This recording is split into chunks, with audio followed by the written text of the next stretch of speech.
Colleagues on the flight deck with me, Senior First Officer Matthew Hill, Senior First Officer Andy Patterson. We're just waiting for some cargo paperwork which is essential before we depart.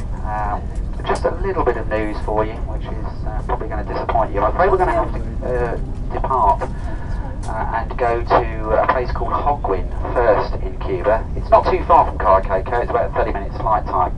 One of our aircraft is basically tech. It needs some essential maintenance doing to it. And Cuba is one of those countries that is actually very difficult to get to because you're not allowed to fly in from the United States. So the easiest way to do it is for us to go into Holguin. We're going to drop off one of our engineers and some spares, and then we'll basically very quickly turn around the aircraft, take off, and then do our short 35-minute flight to Cayo Coco. I know this is an inconvenience to you, but the way to think about it is that basically we've got a whole lot of passengers down in Holguin who are stuck and can't get back. So I'm sure if you were in their situation, you'd be quite pleased that another aircraft was coming in to drop off an engineer. So I do apologise for the extended flight time.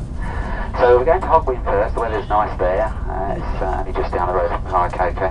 And as I say, dropping off an engineer, putting a little bit of extra fuel on, and then departing for Cayo Coco. Eventually, when we get to Cayo Coco, the weather's forecast to be lovely. One or two showers in the area, nothing too serious. Routing is basically taking us straight across the Atlantic for Cuba. Climbing to an altitude between about 36,000 and 38,000 feet. And once we're in the cruise, Matt will talk to you and give you an update on the estimated time of arrival 37,000 foot then. for Holguin, and give you a brief description of the route.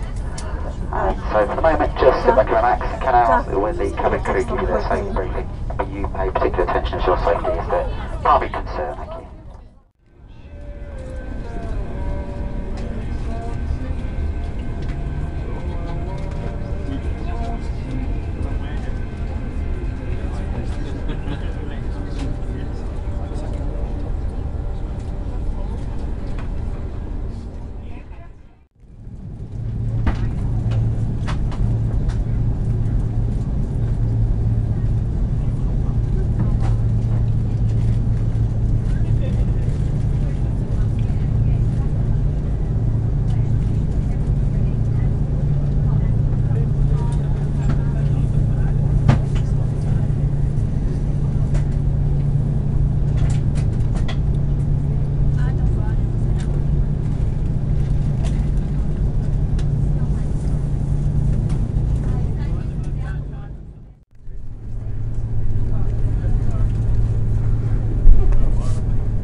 You might build power up on the brakes. Oh, helicopter. Yeah. It just cuts down on, gives them more space, doesn't it, to build up speed. Feels sick. What? Feels sick. Fine too. Yeah, building it up on the brakes.